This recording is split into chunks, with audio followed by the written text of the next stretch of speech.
The following content is provided under a Creative Commons license.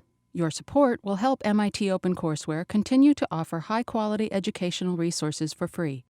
To make a donation or to view additional materials from hundreds of MIT courses, visit MIT OpenCourseware at ocw.mit.edu.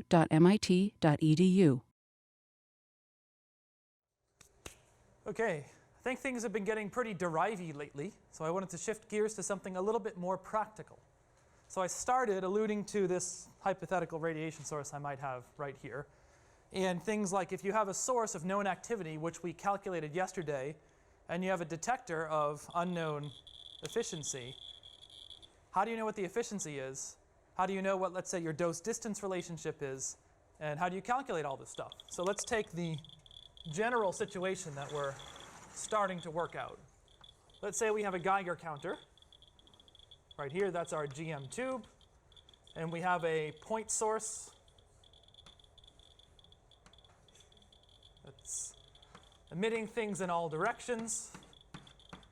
Let's go with the stuff from yesterday. Let's say it's a cobalt-60 source, right?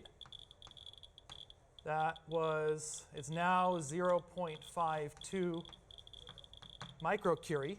The question is, how many counts do you expect in this detector when it's a certain distance away?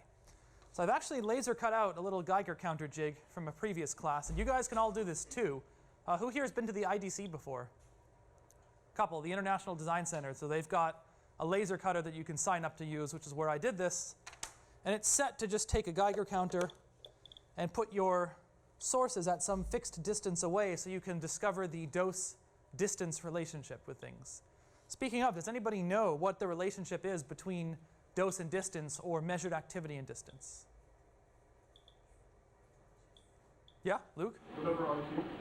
Close. It's, let's say the measured activity would be proportional to 1/R². Now, who knows where this comes from? I'll move the source a bit away to lessen the beeping. Yeah? Well, the flux of particles coming out is just the same over the surface area of the sphere get farther away, and the sphere is 4πr². Yeah, exactly. If you were to draw a hypothetical sphere around this source right here, then you've got let's say you've got a detector that's roughly rectangular with a fixed area. Let's say it's got a half length L and a half width W. Then the area, or I'm sorry, let's just say length L, width W, the area would be just L times W.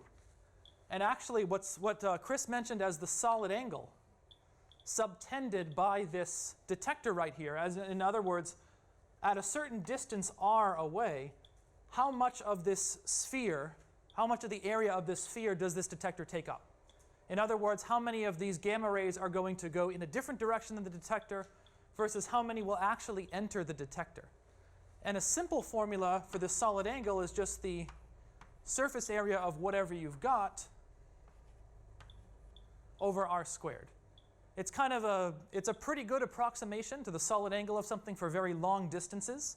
And it's probably the one that you'll see in the reading, but I wanted to show you the actual formula. In this case, for a rectangle, solid angle comparison. Good, that's up there. So on the, let's say on the x-axis right here, this would be distance from the source to the detector in meters. And I've said that we've got some sort of a detector that is 2.5 by 10 meters in size. That's an enormous detector. Let's actually switch it to the units right here. So this is roughly 10 centimeters long. So let's change our length to 0.1. And what do you think the width of this Geiger counter is in meters? Let's see. Centimeter. 0.01. We're going to have to change our axes so we can actually see the graph. So instead of looking all the way out to 15 meters away, let's look 1 meter away, maybe less. This whole thing is probably 50 centimeters. And we'll take a look there.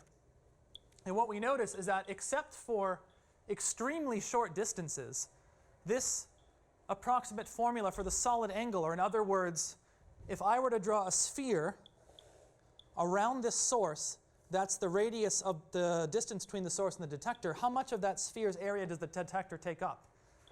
This actual formula, this approximate formula, the blue curve, is a pretty good approximation of the red curve until you get really, really close to like 5 centimeters away, or about this distance right here. Does anyone know why this formula would break down? What happens as r goes to 0? What happens to our solid angle, or our approximation for our solid angle? Goes to infinity, right? Can a detector actually take up infinity area on, well, anything? Never mind that unit sphere. Not quite. If you were to take this detector and bring the radius down to 0 so that the source and the detector, not counting for the thickness of the plastic, were right upside each other, if that solid angle went to, well, infinity, then the count should go to infinity and does not compute. Does anyone know how many, first of all, who here has heard of solid angle before? So a little more than half of you. So solid angle is kind of the, that's getting clicky. I'm going to turn that off. Solid angle is kind of the analog to regular old angle, except in 3D. So instead of looking at things in radians, this has the unit of what's called steradians. Steradians. With a full sphere taking up 4 pi steradians. Interestingly enough, 4 pi is also the surface area of a unit sphere with radius of 1.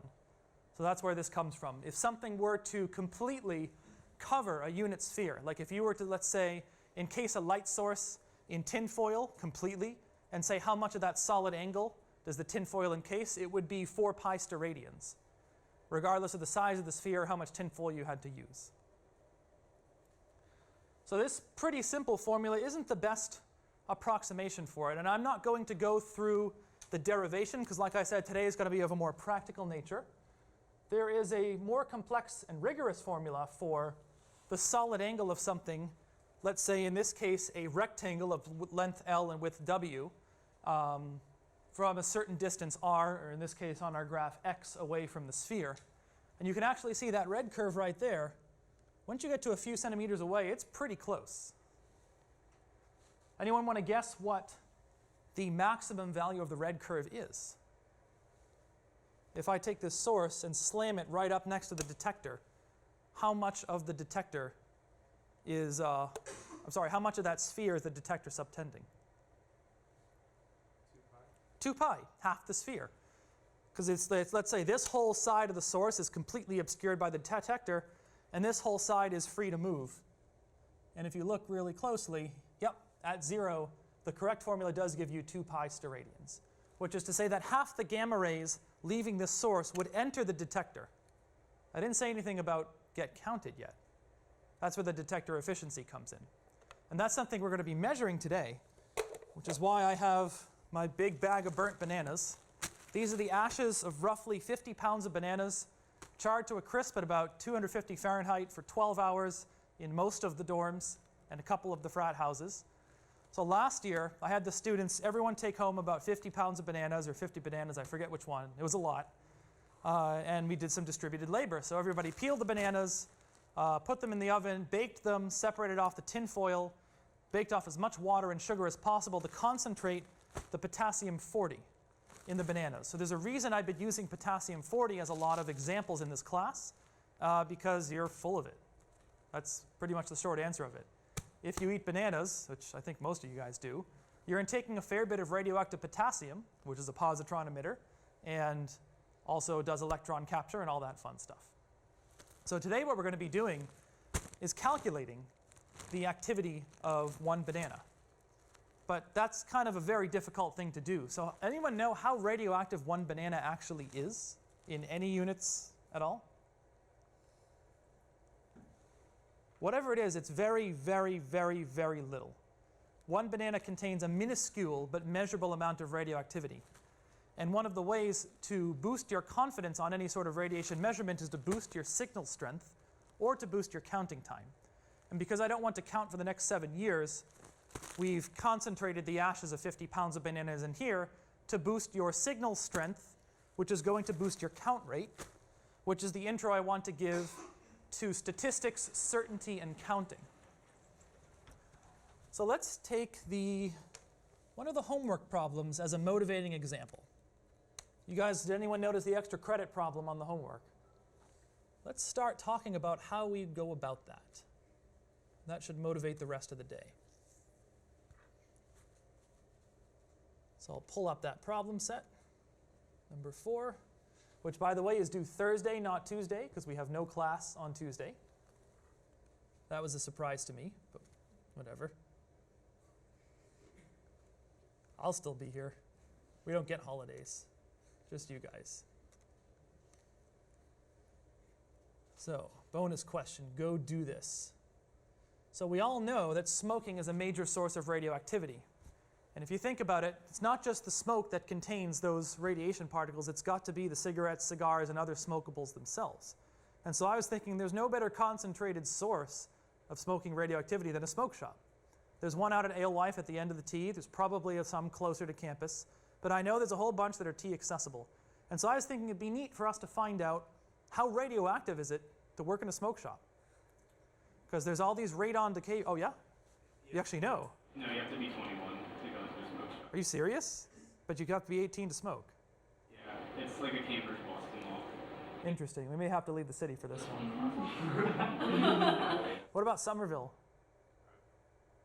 It's still, you're not allowed to go in there either. It's all in Massachusetts now. Wow. You got it, yeah. My hometown, you can buy them. It's still 18. It's like town to town. Most like the Boston area is 21, but once you leave Boston. It varies. Yeah, I don't think it is where I'm from Swampscott. I don't think it's 21. But that's kind of up on the commuter rail, so you don't want to go to Swampscott. At any rate, I would think that, okay, it's probably a fairly radioactive place to work. But the question is, how long would you actually have to bring a detector in and count in order to be sure that there's any sort of measurable difference? And so, without deriving all of the stuff about binomial, Poisson, and normal statistics, I'll say that's in the reading for today. I want to show you some practical uses and applications of this stuff. Let's say you were to measure some count rate in some experiment, and we'll put this in units of counts per minute, which would be the number of counts divided by the counting time. That's about as simple as it gets. From Poisson statistics, you can say that the standard deviation of that count rate is actually just the square root of the count rate divided by time. And that's kind of the simple thing right here. But usually in these sorts of experiments, if you want to know how much more radioactive is one place than another, you have to take a background count. So if I wanted to know how much activity that source was giving off, there is lots of background radiation that we'll be going over in about a month. I would have to sit here for quite a while and wait for the slow clicks of whatever background radiation's in the room, there we go, to get enough of a count rate going on. As you can imagine, the slower the count rate, the less certain you can be that the number that you're measuring is actually accurate. So the idea here is that this standard deviation is a measure of confidence that your value is actually right. So the two things that you can do, the two things you can do to decrease this standard deviation, you could increase your counting time, right? This looks like, why is there a C on top? That doesn't look right. It actually is okay, yeah. Yeah, there we go. So by counting for longer, you can decrease your standard deviation. This is going to take forever. It actually takes about 67 minutes, because we've already done this calculation, to get a 95% confidence on 5% uncertainty for this sort of background count. I mean, how many counts have we had so far? Like 12, 14? Yeah, not very many. Then you've got to be able to subtract that count rate from whatever your source actually is. And the way that you actually measure this is pretty straightforward. The way that you do error subtraction is not as straightforward. So let's say we're going to separate these two experiments into a background experiment, which we're actually going to do in an hour. When we want to count these banana ashes, we're going to have to count radiation coming from the detector itself. which will account for cosmic rays, contamination in the detector, whatever else might have been spilled in there from previous samples. And we're also going to take some sort of gross count rate, background, which will be our background plus the net count rate of our actual source. And that's what we're going for. So the net count rate is pretty easy. It's just the gross count rate minus the background. Let's keep the symbols the same. Minus the background count rate. Does anyone know how to quantify the uncertainty of this net count rate? Do you just add the two?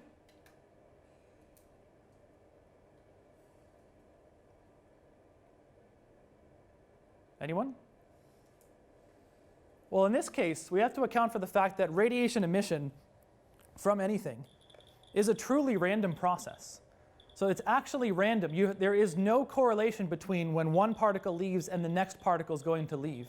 And because it's a truly random process, these errors in the background rate and the gross rate could add together or could subtract from each other.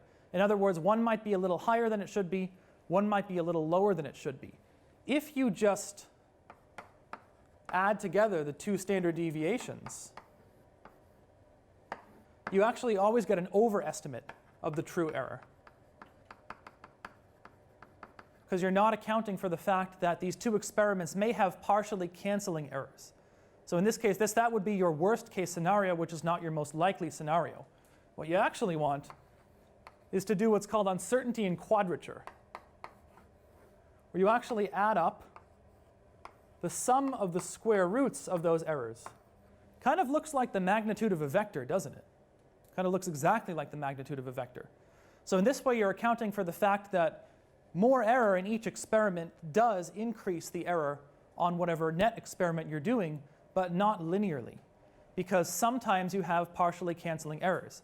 And with enough statistics, if you count for long enough or you count enough counts, then these things on average are going to add in quadrature, which will come out to, and I want to make sure I don't have any typos, so I'll just keep the notes with me. So you'd need the background count over the background time squared plus those. There we go. And so now I'd like to pose a question to you, the same one that's here in the problem set. How long do you have to count in the smoke shop to be 95% sure that, let's say, your count rate's 5% uncertain? And we're going to spend the rest of today's class taking apart that statement and getting at what it should be. So again, what we want to say is, how do you know that we're 95% confident of our count rate plus or minus 5% error? That's the main question for today. Does anyone know how we'd start? Anyone get to the reading today? See some smiles. Okay. We'll start from scratch then. All right.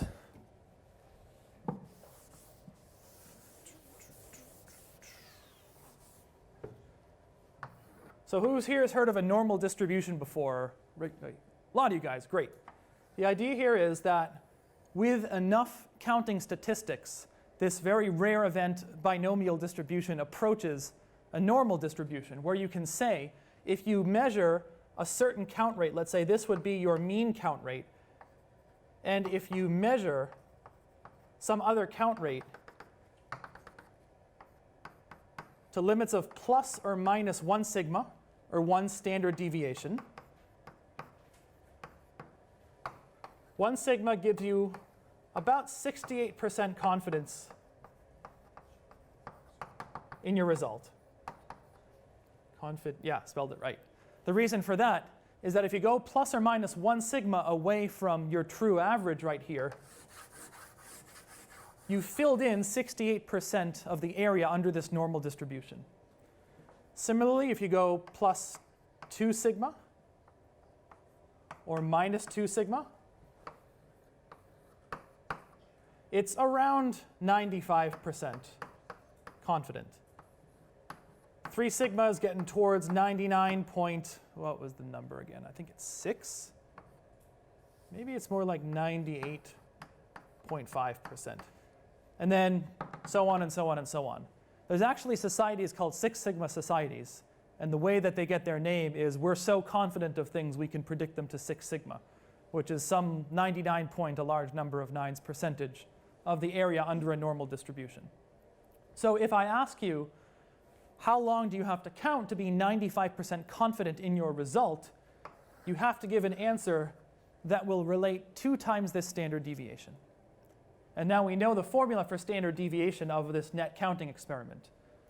So we can formulate our equation thusly. Let's say in order to be 95% confident, in other words 2 sigma, that our counting rate is within 5% of the actual value, in other words plus or minus 5% error, we put our error percentage here and our true net count rate there. So this part right here tells us the 95% confidence. This part right here is our 5% error. And that part right there is our count rate. So then we can substitute in our expression for sigma, our uncertainty in quadrature, and find out things like, well, depends on what the information we're given is. Let's say before you go to the smoke shop, you take your Geiger counter, and for an extremely long time, you count the background counts somewhere. So let's say in this problem, the known quantities, we know our background count rate, because you can do that at your leisure at home. And when I did this, it came out to about 25 counts per minute. And known is the background counting time. And when I did this to get within 95% confidence of 5% error, had to do this for 67 minutes. And now all that's left is we want to relate our net count rate and our gross counting time, or our gross count rate and our gross counting time, because it's like the same thing. So this is actually how you decide how long you have to sit in the smoke shop to count in order to satisfy what we asked for, 95% confidence that your count rate is 5% error. So let's start substituting this out. That's not mine, so we can get rid of that.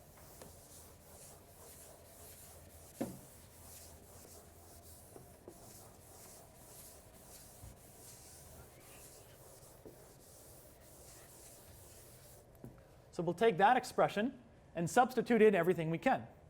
So 0.05 Cn equals 2 sigma. And there's our sigma expression, which I'll rewrite right here. So we have Cb over Tb squared plus Cg over Tg squared. Okay? What's next? How do we relate Tg and Cg?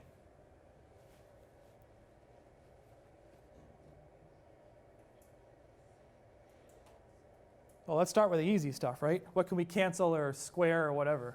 Just somebody yell it out. Do we have like numbers for these counts?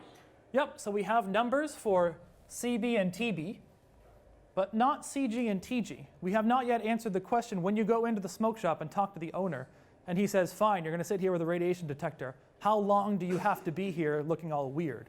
You want to have an answer. And so if you get some initial estimate of Cg, you can tell him this is my approximate Tg, at which point he or she will say yes or no, depending on how they're feeling. So why don't we just start divide by 2, right? Divide by 2, 0.025. We can square both sides, and there's a Cn there. Square both sides. We end up with 0.000625 Cn squared equals Cb over Tb squared plus CG over TG squared. There's lots of ways to go about it. I want to make sure I do the efficient one. Oh, I'm sorry. Those aren't squareds, because those are already, our standard deviations had the square root in them. There we go. That's more like it. Okay, what's next? We got too many variables, yeah? Isn't there still a square value? Isn't there still a what? Isn't there a square value still under the why would the square root? Because in this case, the standard deviation is the square root of the count rate over the time. So the standard deviation squared is just count rate over time. Was there an earlier expression we have to correct? Yup. That's where it came from. That's right. That's not, because that's right. There we go. Good tracing out that. Okay, now that everything is corrected here, what's next? We got too many variables, yeah? So like the standard deviation you have units of whatever square root of time? Not quite. Because there's a count rate in here. So the units of standard deviation, if this is square root of count rate over time, which is the same as number of counts times time over time, right? Yeah. Because again, a count rate is, is a number over, where'd it go? Number over time squared. Yeah, number over time squared. That doesn't sound right though. Let's see.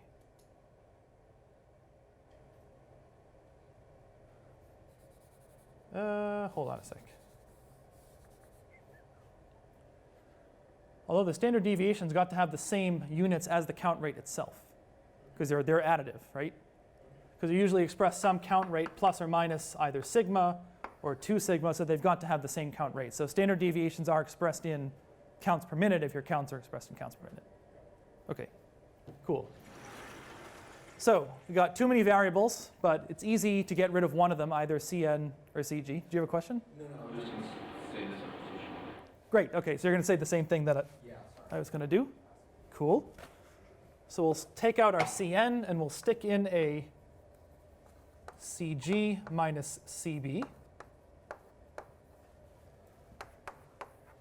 Okay, and we're trying to isolate Tg as a function of Cg or vice versa. There's a lot of Cg's and not a lot of Tg's, so let's just keep the Tg on its own. So we'll have 0.000625 Cg minus Cb squared. And I'm going to subtract Cb over Tb from both sides.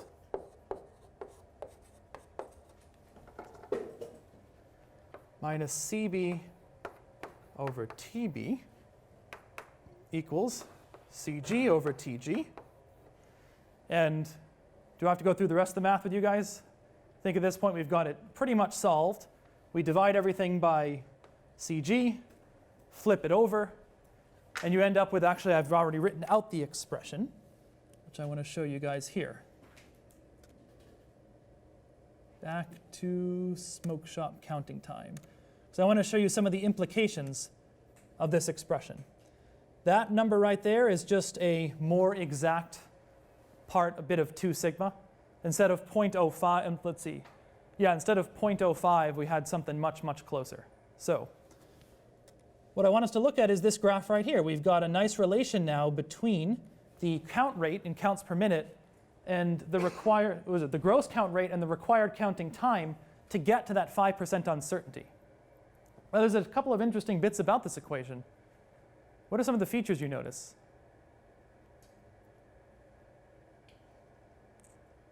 Yeah? The count rate is extremely low. It's going to take an infinite amount of time. Yes, if the count rate is extremely low, it's going to take an infinite amount of time. You're actually right on some levels. So if we have that expression right there, so let me just actually get it all the way out so we can see, because I want to show you some of the math-related implications for this. So if we had our counting time is, what do we have? Cg over 0.0, let's say 25 Cg minus Cb squared minus Cb over Tb. At what point is this equation undefined?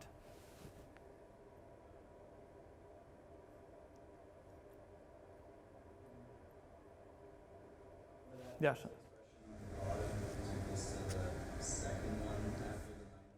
That's right. For the condition, so like Sean said, for the condition where 0.025 Cg minus Cb, let's just call it C net squared minus equals Cb over Tb, this equation is actually undefined, which means that if your Cb and Tb, let's say if the uncertainty, whoops, stepped on the cord.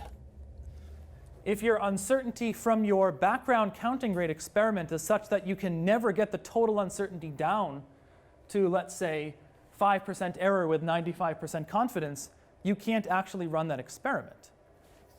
Because these uncertainties are added in quadrature, if you're trying to reduce sigma down to a value below that already, how can you do that? You can't have a negative standard deviation, right? So what this actually means is that when you're designing this experiment, even if you count for 67 minutes at 25 counts per minute, like we can now out in the air, that might not be enough to discern the activity of the smoke shop or the source or whatever you happen to be looking at to 95% confidence within 5% error. And so let's actually look at that on the graph. If we keep on scrolling up, just by adding stuff to the y-axis, eventually we see that it gets all straight. And right here, at about 49 counts a minute, suspiciously close to the background counts, you'll never actually be able to get within this confidence and error interval. So there's always some trade-offs you can make in your experiment. Let's see. There it is. So sometimes, do you necessarily have to be 95% confident of your result? Depends on what you're doing. Or do you necessarily have to get within 5% error? That's probably the one you can start to sacrifice first. So usually you want to be confident of whatever result you're saying and be confident that you're giving acceptable bounds. So you can remain at 95% confidence, which means, where'd that part go? Yeah, over here. Which means keep your 2 sigma, but you can then increase your allowable percent error. So if you can't get within 5% error, and I believe the homework doesn't actually say that for a reason. Yeah, we don't tell you what error to choose. But we do say try to get to 95% confidence. So then the question is, for a reasonable counting time, to what error can you get within 95% confidence? The more error you allow, the shorter time you have to count for. And I want to show you graphically how some of that stuff interplays with each other. Let's say you were to increase your counting time, which we can do here with this slider. So for the same background counting rate, if you increase the counting time, what happens to the uncertainty on your background experiment? Does it go up, down, or nothing? It's going to go down. Yep, count for longer. The uncertainty goes down. I'm going to have to change the bounds here to something more reasonable. So we were at 67 minutes. And now notice, as you increase your counting time, even though you haven't changed the counting rate, it then takes less time to distinguish whatever your source is. So let's say count for less time in the background. You have to count for more time in the experiment until it just kind of explodes. Count for more time in the background. You have to count for less time in the experiment in order to get to the uncertainty and confidence you want to get to.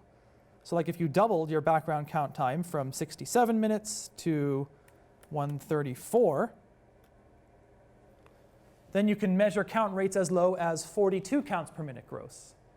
So when you start going into the smoke shop, you can, let's say, count for a few minutes, get some very crude estimate of the counting rate, and then decide how long you have to let your background accumulate so you can distinguish the activity in the smoke shop to within some confidence and some error. Yes?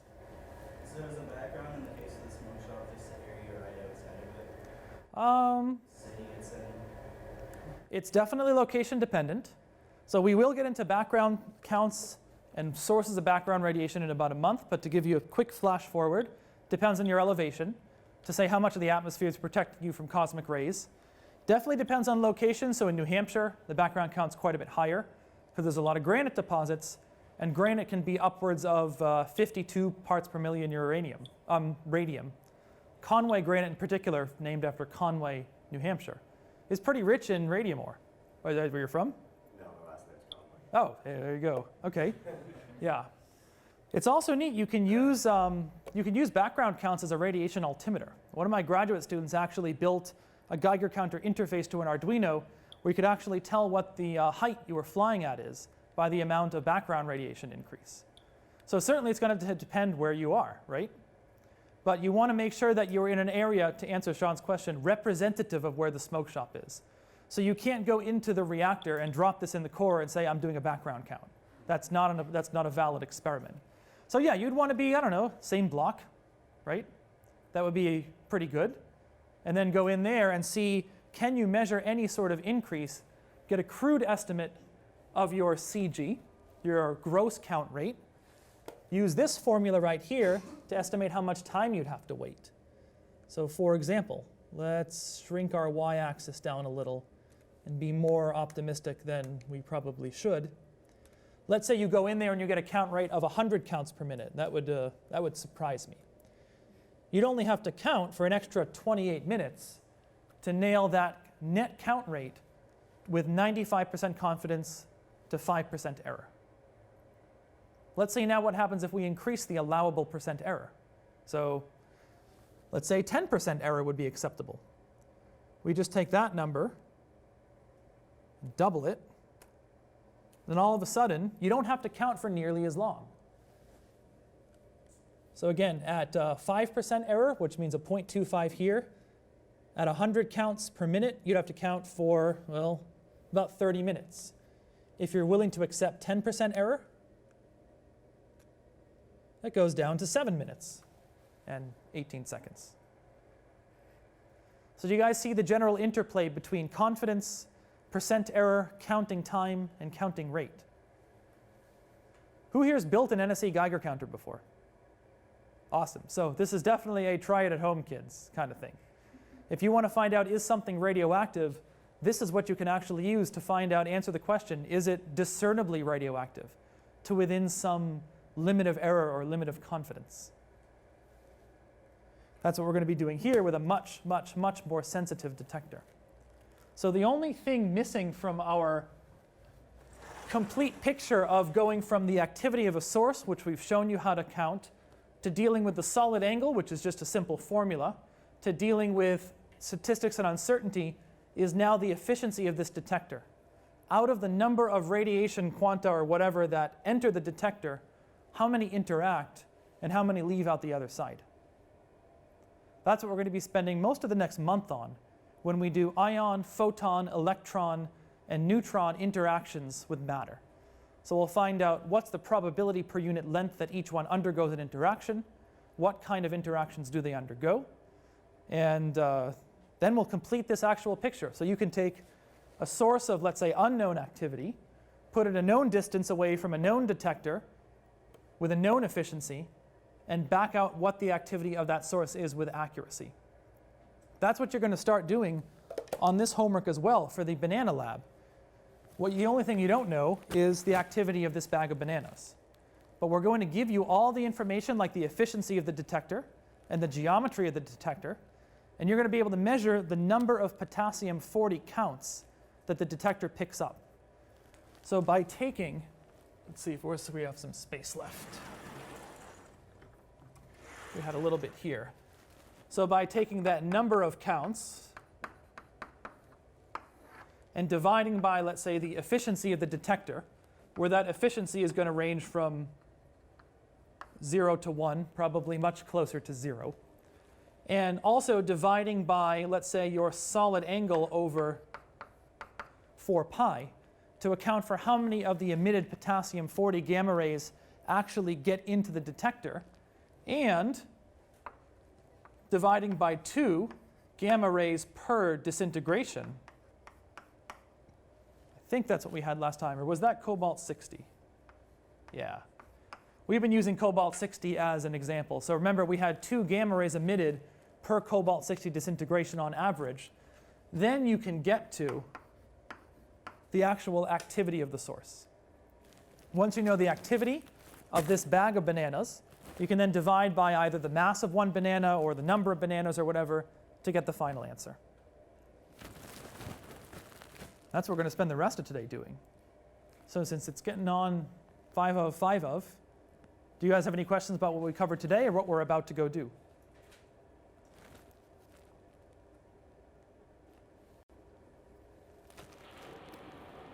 You said that for solid angle you want to do it. Yep. So for solid angle, it says solid angle equals the surface area over r squared. In this situation, you're doing the solid angle over 4 pi because you can only have maximum half of the sphere. Not necessarily. Let's say you were to encase your detector in an infinite medium of radiation material, right? Then you could subtend 4 pi. So the idea here is that if you captured every single gamma ray, your solid angle would be 4 pi. So if your solid angle is 4 pi, then that would equal-ish the area over r squared of your thing. But this is actually not that good of an approximation when you put a source very, very up close to a detector. So there are actual formulas for solid angle where the real formula for solid angle, you actually end up having to do a surface integral of the sine, let's say, which accounts for the fact that the object that you have might be, let's say, tilted towards or away from the detector, times some differential d theta, d phi d theta of this unit sphere. So you'll have to integrate to say how many of these little d phi d thetas are actually subtended by your detector. And the value of that actual surface integral gives you the real solid angle. That's the super simple one if you just know the area of something and you know that you're kind of far away. But again, whenever possible, use the exact formula. So any other questions? Yeah, Sean. You said that expression that you stick on the cobalt-60 is just disintegrations per second, right? The 2 gammas per cobalt-60, this one? Yeah. That accounts for the fact that if you remember the decay diagram for cobalt-60, how does that decay? By beta emission. It goes to 1 energy level, and it tends to go down by 2 gamma decays to nickel-60. So each time it gives off a gamma ray to one level and a gamma ray to another level. So in this case, 1 becquerel of cobalt-60 would give off 2 gamma rays per second. So if you're measuring a number of counts and each count 1 gamma ray was responsible, you have to then divide by the number of gamma rays per disintegration on average in order to get the actual activity of that source. So remember, activity is measured in disintegrations, not in number of gamma rays emitted. That's the difference here. Dose, you'd actually care about how many gamma rays you absorb, but activity is how many atoms are disintegrating per second. Yeah. Yeah? Units of cobalt-60, is that just The units of cobalt-60? just 2 gamma? Oh, this would be like atoms of cobalt-60. And those gamma rays would be gammas per atom.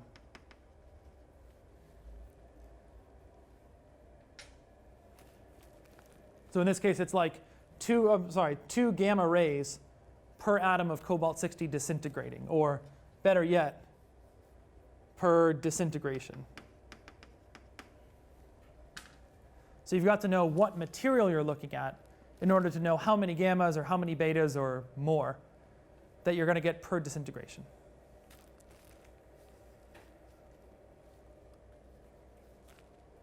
Who here has heard of this uncertainty in quadrature before? Just a couple folks, okay. Yeah, the idea here is that, again, if you just add the errors up, you're probably overestimating the error and selling yourself short. Cool. In that case, if there's no questions, let's go do this. So follow me to the counting lab.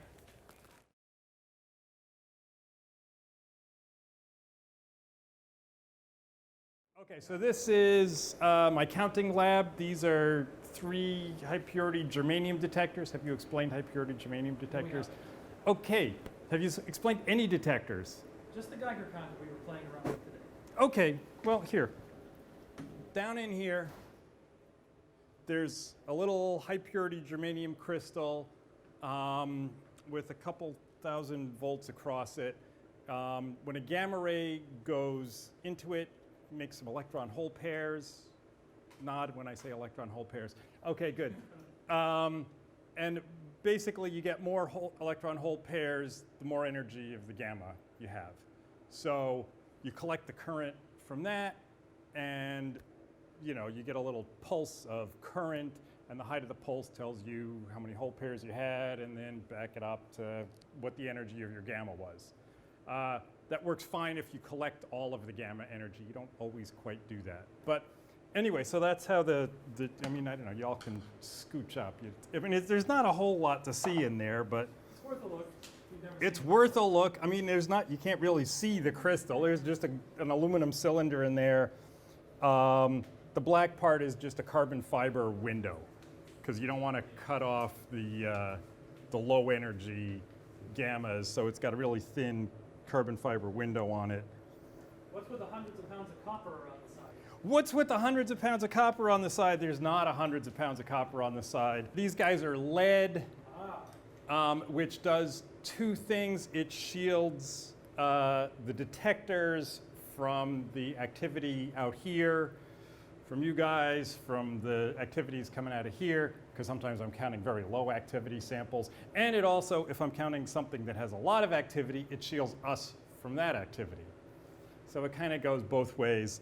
The reason there's copper is if you get a high energy gamma ray into some lead, it makes X-rays. And it makes a very nice 75 keV. You guys know keV? Good. We've done X-rays. Awesome. It's a really nice 75 keV gamma X-ray that interferes with trying to count things around 75 keV, because you're getting all these X-rays coming out of lead. So you line it with copper, which makes a lower energy X-ray and filters out the lead X-rays. So anyway, yeah, so this is just, I've got 2 germanium detectors. That one's also germanium. It's a well detector, so it's got a little 1 centimeter hole in it, so if you can stick a sample like right in the germanium.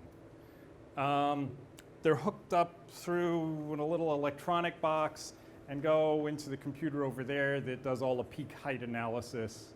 Oh yeah, liquid nitrogen doer. Thanks for pointing.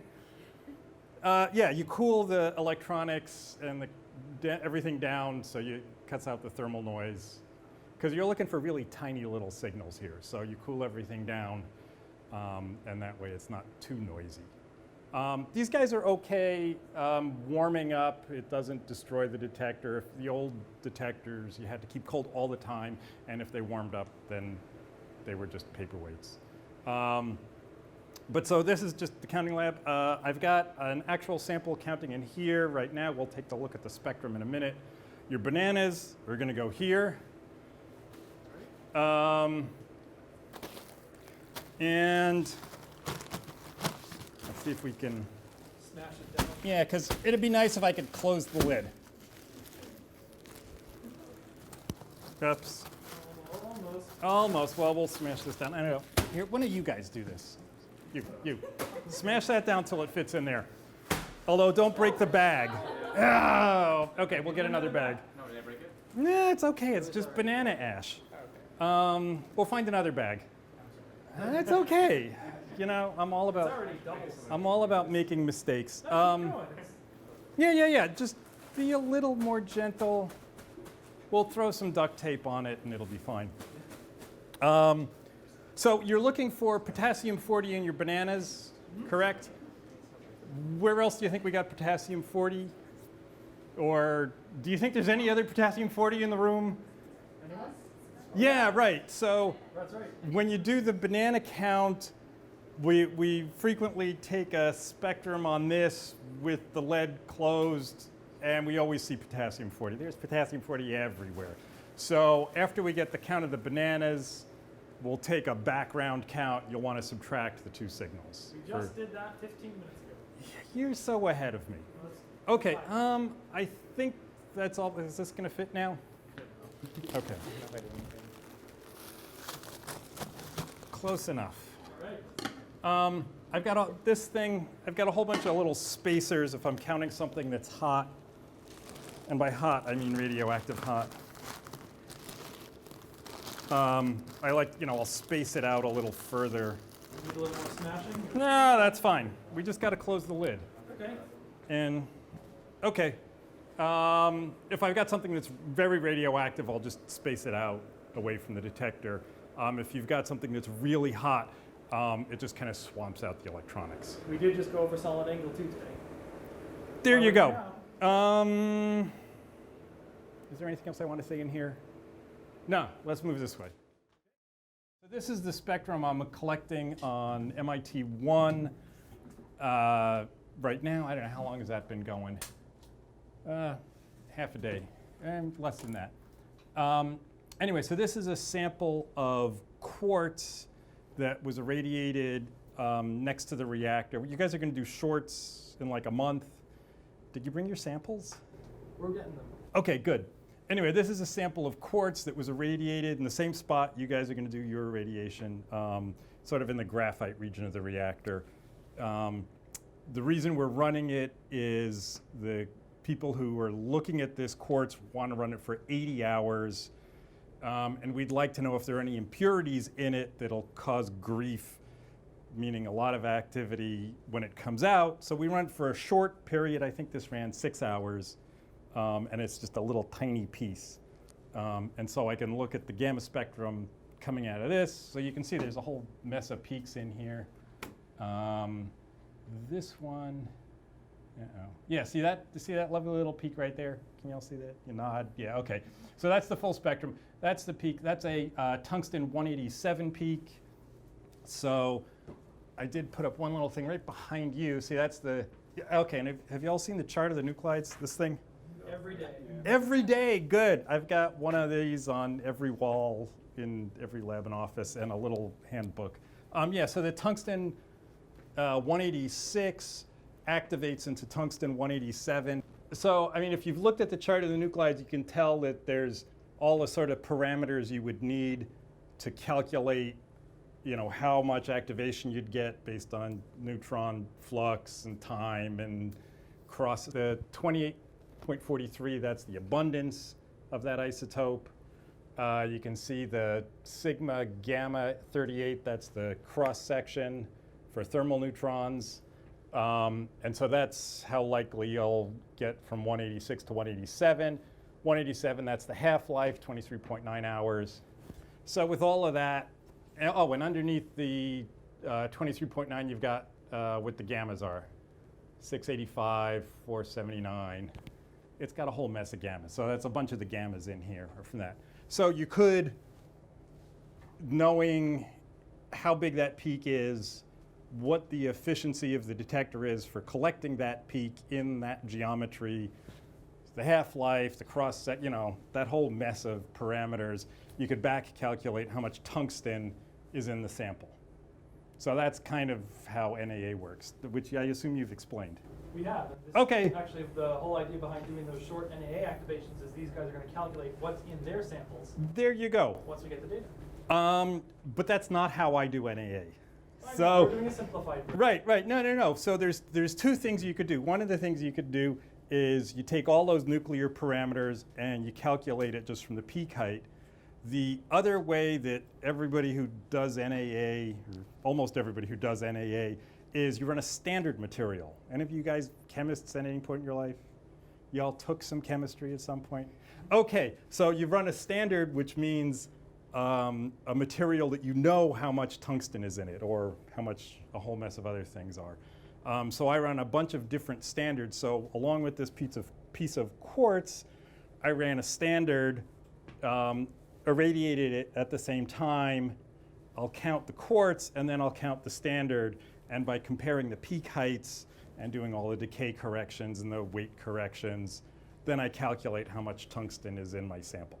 So I don't actually use the cross sections or the flux or any of that other stuff, all of those parameters disappear. Notably, the detector efficiency disappears out of the equation because that's the parameter that you usually have the fuzziest idea about. And so you reduce the uncertainty in your concentration by doing this sort of comparative method with a standard. That all makes sense? Okay, yeah, so when we run shorts, I guess in a month, we'll take whatever your samples are. I've had feedback about, oh God, you don't want to run that many samples. But we'll figure out how many samples we'll run. Just one per person, 15 people. Oh, that's a lot of shorts. In pairs, right? Yeah, and I'll show you how the shorts get run. So when we run your shorts, we'll run your samples and we'll run standards.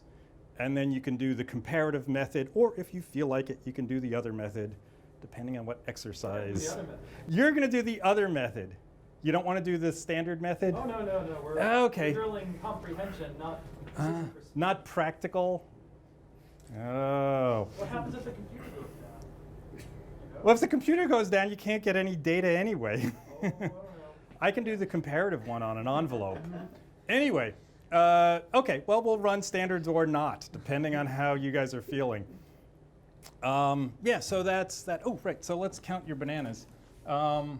Okay, so this is detector 2. We did an energy calibration earlier today.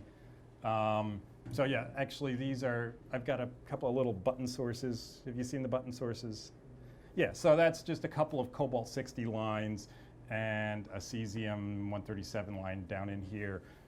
And I know where those energies are, so that just gets used to calibrate the detectors. We were playing around with one of those cobalt-60 buttons today in class. There you go. We mentioned the 2 gammas per disintegration, and there they are. There they are. They're kind of small there because my buttons are probably 30 years old. Oh, I got some fresh ones. Yeah. So anyway, so we cleared that out, and we just hit start, and we're not going to see anything for a while. Where are we? Out here. 14. Anyway, your banana peak will end up out in here. Yeah, so it'll take a while. We're going to let this count till Tuesday because why not? I don't feel like coming in over the weekend and turning it off. So, so I mean, this is just picking up all the gammas coming out of the bananas and everything else that happens to get through the lead and all the contamination on the inside of that. And we just let it count. And then you guys can calculate how much potassium-40 is in your ashes. You'll need to do the background subtraction. I will give you. Background spectrum? Yeah, we collect background spectra, once a month or so. So I'll give you a background spectra. I will provide the efficiency for this geometry, which is pretty poorly defined, because I've got a program that'll do that, and I can't give you the program, and it's a pain in the neck to run anyway. If we've got a really well-defined geometry that's not a big bag, usually I try to count sort of point sources. So I've got an efficiency standard that I can use that I know what the disintegrations in that are at a lot of energies, and I use that to do an efficiency calibration usually, but I don't have an efficiency standard that's that big. Yeah. It's just a point source. And I think that's the practical NAA from this end. That all makes sense? I want you guys to nod, not him to nod, yeah. Anyone have any questions for Mike on what you just heard? Well timed, because we were just talking about this stuff all week. Good deal. For neutron activation, that's kind of a real common part of the chart. So there's the manganese, iron, cobalt, nickel. One of the things that what you like usually when you're doing NAA is you want a nice thermal neutron spectrum. You know what thermal neutron spectrum means? Real slow neutrons. And they'll just give you sort of an N-gamma reaction. So on that chart, iron 58 to iron 59, that's a nice N-gamma reaction, and that's the one I use to analyze for iron. If you're near the reactor, you're also getting some fast neutrons, which can give you an NP reaction. So if you're looking on the chart there, cobalt-59, if you get an NP reaction, will also make the iron-59. And that's a pain in the neck, because if you've got iron, you've always got a little cobalt floating around. You maybe need to do a correction. So in practical terms, when you're running NAA, you really want to have, you want to avoid having all these fast reactions. There's usually an energy threshold for the fast reactions, like 1 MeV or so. Sound familiar from the Q equation? Yeah, okay, right. The place where we do the irradiations is very thermal, got a very low fast spectrum, so I don't usually have to worry about that. There's a couple of times I actually use the fast NP reaction. If I want to measure nickel, you can see nickel-58, an NP reaction to get you cobalt-58. And since there's not a good reaction N-gamma from cobalt-57, cobalt-57 isn't around usually. So that's how I measure nickel using an NP reaction. And I need to put the rabbits into where I've got a fast flux in the reactor, which I got a couple of spots for that. I try not to have to measure nickel because it's a pain in the neck, but sometimes people want to know nickel. And we talked a little about, what we've run in here for types of samples. I mean, why don't you tell us? Okay. So back 15, 20, 25 years ago, we did a ton of environmental samples in this lab. We had a whole, 3 grad students, myself included, who did atmospheric particulate matter, rainwater, snow. We even did some fog collection, which is kind of fun. Ice cores, which are old particulate deposition, and it was all for trace elements in those kind of environmental samples. Also lake sediments. Other analytical methods have gotten a lot better, and so they've kind of caught up to NAA, and you don't need a reactor to run those. So the environmental side of this is kind of quieted down a lot, but it's still useful for a bunch of things. And so that's, I do some work here now. I also work in the INCORD group, so that's a lot of my time rather than just this lab. Practical things. Let's go take a look at a couple other labs. You're not on wheels. You don't have a steady cam? No, okay. Okay, you got a question. Weirdest thing you've ever been asked to count? The weirdest thing I've been asked to count that's already activated, or?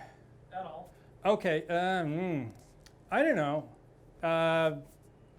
Brain tissue, fish samples that we actually did the fresh fish samples, and you want to kind of homogenize those. And we had this kind of titanium blender that, you remember the Bassomatic? We had this titanium blender that we dropped the fish in, and you completely homogenized the fish, and then you took a little sample of it and freeze-dried it, and then analyzed it for mercury. Yeah, right, because, you guys saw the rabbits are only this big, and the samples I want are only that big, and so to get a representative fish, you want to kind of make a fish smoothie and then take a sample out of that. We did have a guy who came to me and was promising we were going to do this giant study using fingernails and toenails for nutritional analysis. He was working with a group that looks at zinc deficiencies. And fingernails and toenails will give you a good record of how much zinc you've had over the last week or month or whatever. Depends where you cut the nails. And so I was going to get, a couple hundred African children's toenails. That didn't happen, but I did analyze my own toenails. Well, if you went to somebody who was a little suspicious of you, asking for toenails is a lot easier than asking for a blood sample. Because people will give up toenails, it's not a big deal. Have you ever seen the movie or read the book Civil Action about the Superfund site in Woburn? It was a big old Superfund site, and Woburn had arsenic and chromium contamination. There used to be a lab I forget which building it was in, that did a ton of research there. One of the things we did in this lab was we collected baby hair samples from people's scrapbooks. So we had baby hair going back 50, 60 years, dated, because everybody knew how old their kid was, and they knew, and we analyzed the hair samples for arsenic and chromium, and then we plotted out where they were when the sample was taken and how close they were to some contaminated wells. And because we did a fairly short irradiation, after a while the activities died down, we gave the samples back. And so that was, and we found that it didn't correlate with the well water or the time when the contamination was the worst, which made people happy sort of in retrospect, you know, that the contamination from that area didn't get into the well water. Yeah, that was, I don't know, in the mid-90s or so. Anyway, that was, you know, one of my samples. And the hair's a pain in the neck to work with. So I hope none of you gave me hair samples. I won't run them. Okay, so let's go down the hall this way. You all got to follow. And so this is, I mean, it's just a fine powder, and it's fly ash from a coal-fired power plant. Fly ash means the ash that goes up the smokestack, as opposed to bottom ash, which is what falls down. And so they collect a whole, you know, hundreds of kilograms of fly ash, just homogenize it, sieve it, send it out to a lot of labs to analyze. NIST is really good at this. Take all the data, and so this ash is characterized for about 20 elements or so. So when I run my samples, if I were to run your samples with standards, I'd run a little bit of this, 5, 6, 7 milligrams, and I know what the concentrations are in this, and so that's how I do the comparative method. And so I got, you know, this, and they all look the same. And, you know, this is some soil from Montana next to a mine, so it's nicely contaminated with some metals. This is my IAEA mercury and hair standard, but again, it's just a little powder, and this is kind of what everybody uses for standards. And you just kind of have a whole collection of them, and depending on what elements you're looking for, you try to mix and match them, so you cover what you want without having to run 5 or 6 of them. This is my hot lab, or one of my hot labs. You guys, last week or whatever it was, I came by, so this is the rabbit. Those of you who weren't there, these are called rabbits because it's the little thing that runs through the pneumatic tube. You guys are doing power nips later today? Yeah, when you're sitting at the control panel, there's a button, I think it's to the left, and it says Insert Rabbit. And that's what this is referring to. For long irradiations, there's a spot in the basement in the reactor where they can get these and they send them into the irradiation location. For short irradiations, like what you guys are going to be doing in a month, I send them in from here. That's okay. I just don't want to bump into that thing. Yeah, so this is one end of the pneumatic system. And so I can put a couple of samples in here. I stick it in that little tube there, call the control room and say, okay, turn a bunch of knobs and switches and whatnot. And it goes shrunk, and in about 15 seconds, it's next to the core of the reactor in the graphite. I usually run shorts. I'll usually irradiate for about 10 minutes. We usually let the sample sit in the reactor for a little while, so the very short half-life stuff decays away, and then it comes back out here, and the thing just kind of shoots out there and bounces into here. I then pop open the rabbit, and in that hood, pull the samples out. I usually try to repackage the samples. So this is partly why I asked for stuff that's kind of 1 or 2 good solid pieces, because then I can take it out of whatever it was irradiated in, put it in a clean bag or vial, and that way we don't have to do a blank subtraction for the sample. Does that make sense? Because otherwise, if I take like a little vial and irradiate it and then count it, I'll also have whatever elements are in the vial on the thing. For when I'm running standards, and this is when if we're not running standards, you don't have to worry about this. that powdered standard stuff, I never get that out of a bag because you'd never get all of it out, and I'd have contamination everywhere if I started cutting open those bags. So I have to do a bag correction for those. So when I do an irradiation, I always irradiate a few just empty bags, and then you do a correction for those because the bags have got aluminum and antimony and a bunch of things in them. Yeah, and so then like I take a couple of samples, I throw them in a lead pig. So I got a whole bunch of these floating around, and I run it down the hall and throw it on a detector, and we count it. When we're doing shorts, I'll irradiate 2 samples at a time because I have 2 detectors. When I used to have 4 detectors, I ran 4 samples at a time. So you irradiate it, repackage it, count it. While that sample, those pair of samples are counting, you come down here, you irradiate the next 2 so that you're just kind of always irradiating and counting. I usually do a 10-minute irradiation for shorts. I'll do a fairly quick count, 5 minutes, right after I get the sample down there. And that's looking for stuff with half-lives sort of under 10 minutes. The shortest half-life I look for is for aluminum. It's 2¼ minutes. But things usually have a lot of aluminum in them. So I see aluminum pretty well. For shorts, I'll count all the way up to about sodium, which is almost 15-hour half-life. Longer stuff, I'll do a long irradiation to count. There's a little overlap on my shorts and longs. That helps me do QA on things. And if I run 2 standards, I'll check the concentrations from one standard to the other. That's another little QA thing. I don't know, what else we got? What questions do you guys have? Questions? Now that you know how this is done. It's pretty straightforward. What sort of things are you going to be bringing in? Yeah, what do we got? Probably like This- Middle Bronze Age pottery shards. Oh, yeah, okay, yeah. There was a lot of archaeology that did, the NAA got used for that a lot. I don't think we ever did it here. Fred Fry, who's a professor, retired now, from EAPS, Earth Atmospheric and Planetary, he did a lot of geological samples. And yeah, I forget where it was that they did all the archaeology. One of the things NAA is really good for is rare earth elements, which are hard to measure by other methods. I mean, I can get very low limits on that. And by picking out various rare earths and the ratios, it can help identify where things are from in the world. Yeah. Can I use a brick as a sample?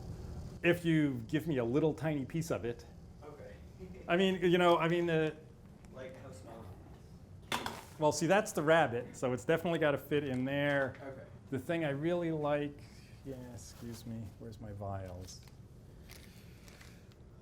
Yeah, I used to have some smaller ones up here, but so, that's, should definitely fit in one of those. Like, see that guy. Okay. My usual description of what size sample I like is if it's a piece that you would pick up with a pair of tweezers. Okay. So not too small to pick up with, to be able to find, so no powders. But, and you could maybe get it with your fingers, but 20 milligrams, 50 milligrams, 100 milligrams is just in the right ballpark. Okay. Cool. What else you guys think of bringing? No, doesn't matter. We'll look at what comes in, and yeah, I might veto some things or not, but we'll see. We'll see what we got. Okay. What are those little bricks for? Well, we got bricks everywhere. So when I get the sample out of there, I do the repackaging in here, and so this is just shielding between the samples I'm working on and myself. I don't have my dosimetry on now, but I usually have got dosimetry and a ring badge. And then it kind of comes over here, and I do this is where the heat sealer is. So I'm gonna, heat seal it here, and then I'll have a pig over here. And They're just painted lead bricks? yeah, these are just painted lead bricks, and these have been here longer than I have. So, and sometimes things just are somewhere and you never move them. Yeah, these I think are older than me too. So this lab has been doing NAA, I don't know, since the 70s, I think. So. Anybody else? Is there like a single brick that I could just hold to see how heavy it is? The full-size bricks, this, like that size, 2 inches by 4 inches by 8 inches, weighs about 25 pounds. There's usually a bunch of them floating around. I don't know, here you want this guy. That one's not quite full size. Oh, so, you know, they're heavy, they're lead. Yeah. Anybody else want to toss it? No, okay. When people ask me, because I work in the reactor as well, they say, is there anything dangerous in the reactor? The dangerous thing is dropping lead bricks on your feet. So I've got steel toes. If I missed the toe, yeah, I'd probably break my, I don't want to think about it. And they move much bigger things in the reactor. Have you toured the reactor yet? Yeah, so I mean, there's that giant crane there and they move, you know, 5-ton pieces of shielding, and that's the other dangerous thing in there. You're dropping really big things. We've never dropped anything that big. I think somebody dropped a steel plate on their foot once. That was about the worst of it. You know, like 4-foot, half-inch steel, boom. That's what happened to my foot. Yeah, oh, okay, good. Yeah, you know, and people trip and fall off ladders, and it's the usual industrial accidents. Okay, good, yeah. I mean, I've broken a few, but not here. So. Cool, thanks a ton, Mike. Sure, and I'll see you guys in a month or something, and have fun running the reactor. Well, good day, folks. You guys are here to do an experiment on the reactor. It's in 2 parts. The first part is raising reactor power. The first is raising reactor power using a low worth absorber called a regulating rod. And then the second part will be lowering reactor power using a high worth absorber. And the high worth absorber, things will move much faster, and we don't want to run into a chance of you accidentally going too high. So that's why we use a low worth absorber on the way up and a high worth absorber on the way down. Okay, and I just want to show you the controls. With me today is Tim. To actually do this experiment, we need 2 licensed people in here. One at least has a senior reactor operator. Both Tim and I are both senior licenses, so we have that covered. The only way you can actually do these manipulations are if you're in my training program. I'm the training supervisor for the facility, or you're in a program that needs you to actually operate the reactor, and the program you guys are in fits that definition. Okay, so I just want to show you some of the controls of the reactor. First, we have our shim blade controller. This basically moves one of 6 shim blades at a time. The one that's selected has a slide on it, and we can change which one's selected with the shim blade selector switch. This switch here is a regulating rod. This one will allow you to move the regulating rod up and down. Our blades are fixed speed, meaning they can only move at the exact same rate at all times. Moving the shim blade in the upward direction or the regulating rod in upwards direction, take an underhand grip and pull up or twist upwards until it stops. Moving it just a little bit doesn't move anything. You have to move all the way until it stops, and then the absorber will move in the outward direction. If you want the blade to stop, just release it. It's spring loaded and will go back to the neutral position and stop moving. If you want to drive something in the inward position, take an overhand grip and twist downwards, and that will drive the absorber in. Once again, let go, it'll snap back up and stop the motion of the blade or the regulating rod.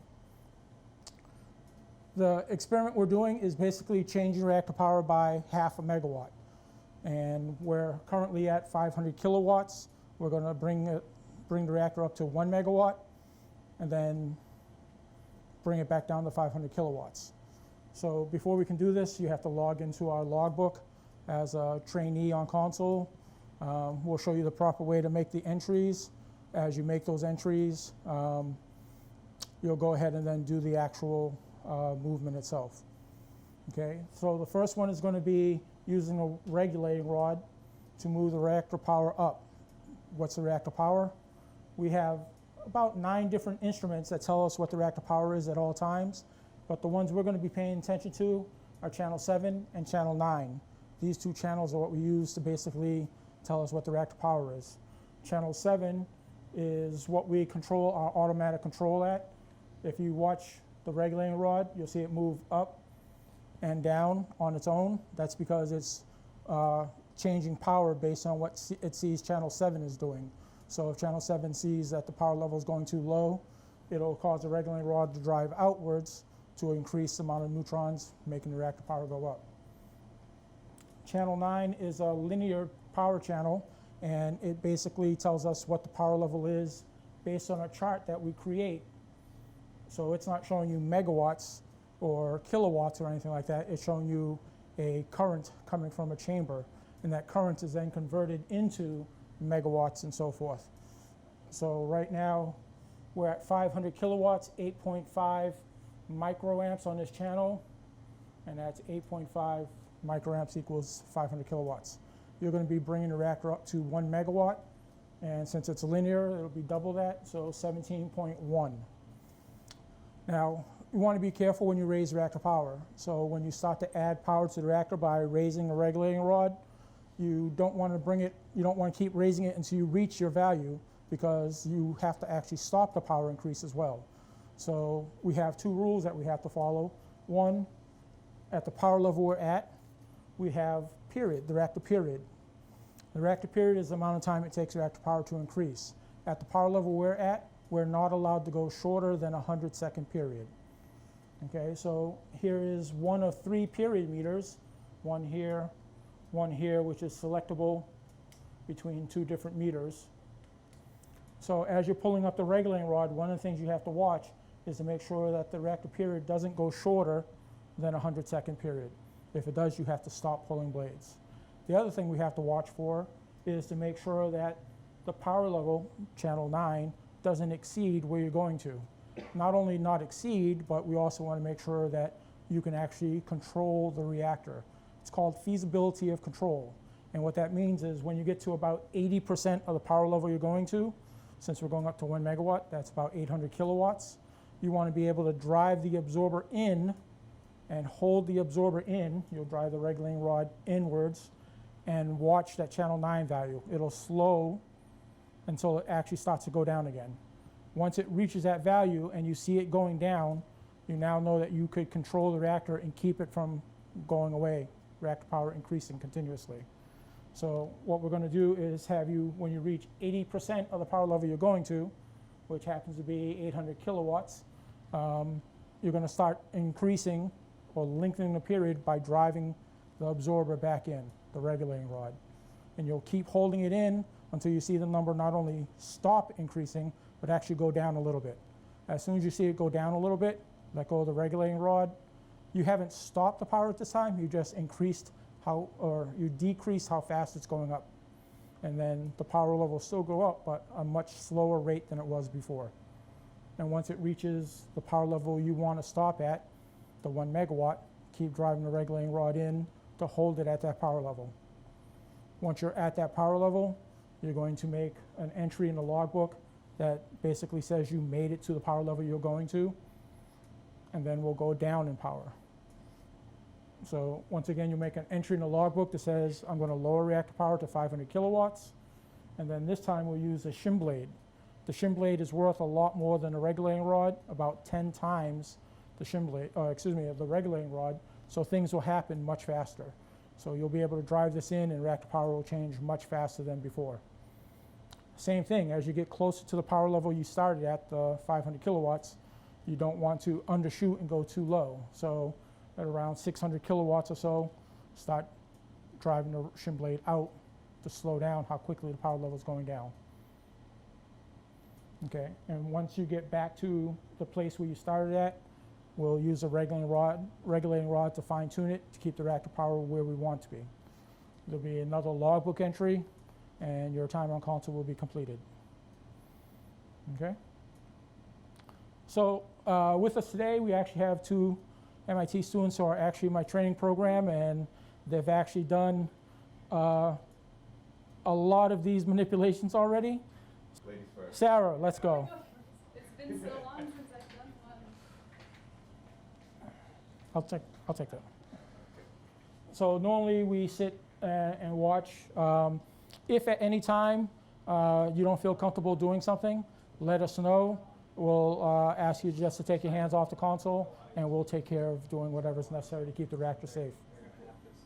But be aware, we're a factor of 10 lower than where we would automatically scram at. So it'd be very difficult for you to get to some place where it would cause a problem without us being able to stop it. Okay, so our normal, I don't know if you want to move or anything, but the supervisor normally sits like kind of right in your way so that they can keep an eye on what's happening. Okay. Are we doing any announcements? You can go ahead and make the announcement that we're starting power manipulations, and then the last person will make an announcement that we're done with power manipulations.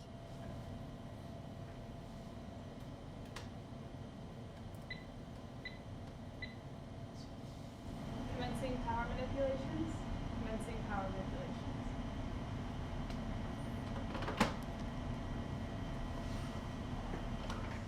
Right now, the reactor is on auto control, and when we do these manipulations, the reactor operator is going to take manual control. That'll cause an alarm to come in, and this only happened for the first time.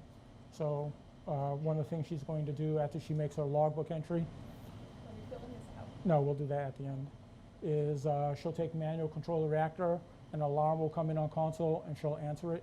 And that should be the only time you hear this alarm, because we'll leave it on manual control until the final participant has done their manipulations. All right, we're going to take it to 1 megawatt at 17.11 micro. Okay. Zone.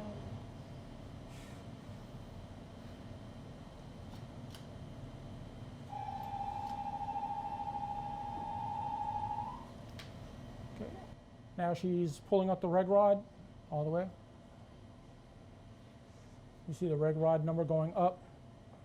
The period is getting shorter. It's no longer at infinity. It's going closer to 100 second. And channel 7 and channel 9 are increasing in value.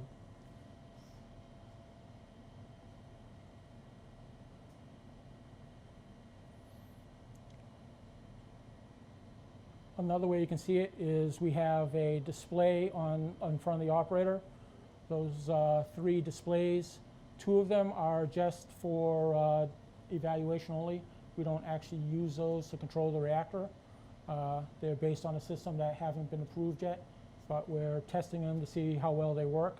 So you can see that the power level on the far left is going up. The middle one is showing what the actual power level. We started at 500 kilowatts. It's already up to 630 kilowatts and increasing. And the period that was at infinity is now around 160 seconds.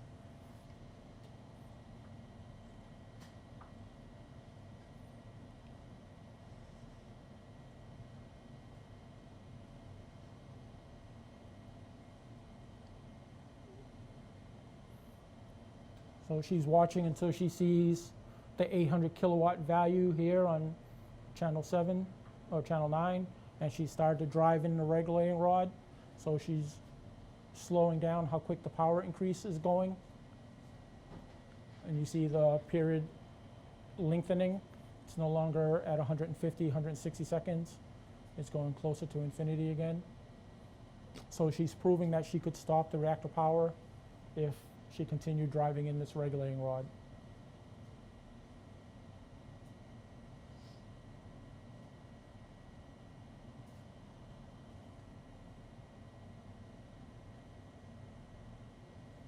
Are we putting it back on auto? No.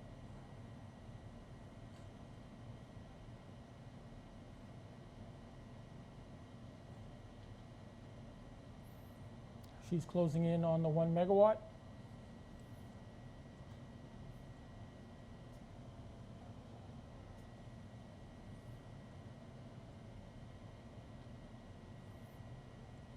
One of the things to note is that when she started, the reg rod was around 0300, 0310, and she's almost right back to there. When you raise reactor power, you basically open up a valve and let more neutrons in, and when you get to the place where you want to be, you basically close that valve again. So you basically add reactivity and then stop that reactivity addition by bringing the absorbers back to about where they started from. Now, We were at 17.1. okay, we're at 1 megawatt. Yeah. Go ahead and make your logbook entry.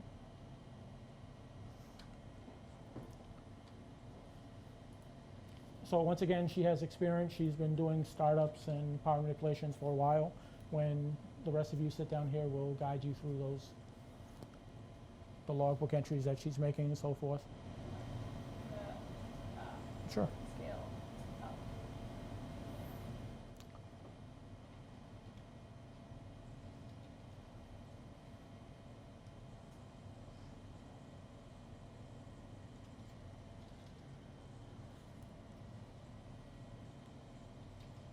$30.6.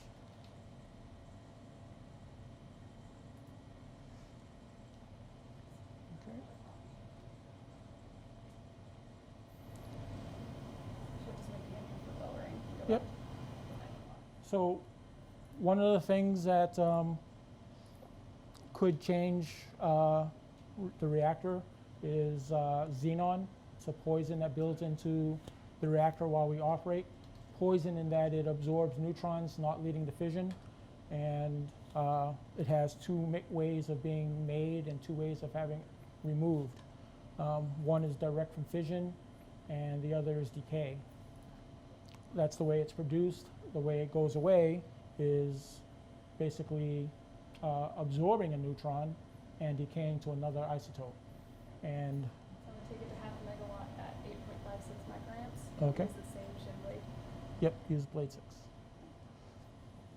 And what happens is when we lower reactor power, the way we remove most of the xenon from burnup, basically the neutrons being absorbed by the fission process, the fact that we don't have the reactor at a very high power means that the amount of xenon in the core isn't being removed. So we actually the power would actually want to go down on its own. So you would have to do a lot of reshims. And for a while, that's a very large amount of reactivity that has to be compensated for. For this experiment, though, we actually shut down the reactor yesterday and restarted up early this morning, so it's not a big a factor as it normally would be after doing one of these lowering reactor power. Want to have her do a reshim now, or you want me to? No, I think we'd be able to get at least one more person.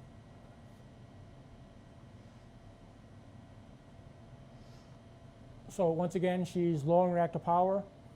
You can see on the period meter, she's at a negative period, and the reactor power is decreasing.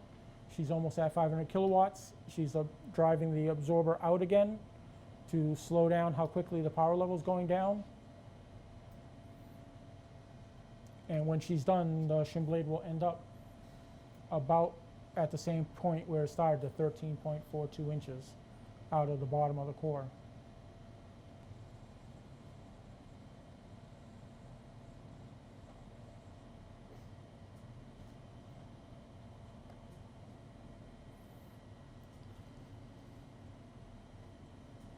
You might not make it all the way back up to 1.2. It'll be close. Compensate with the red rod if you need to.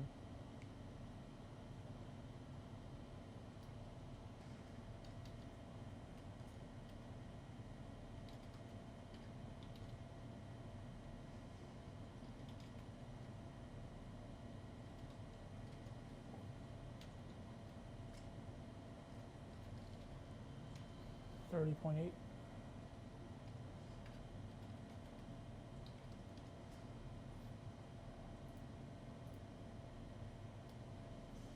Okay, and that's the end of the exercise.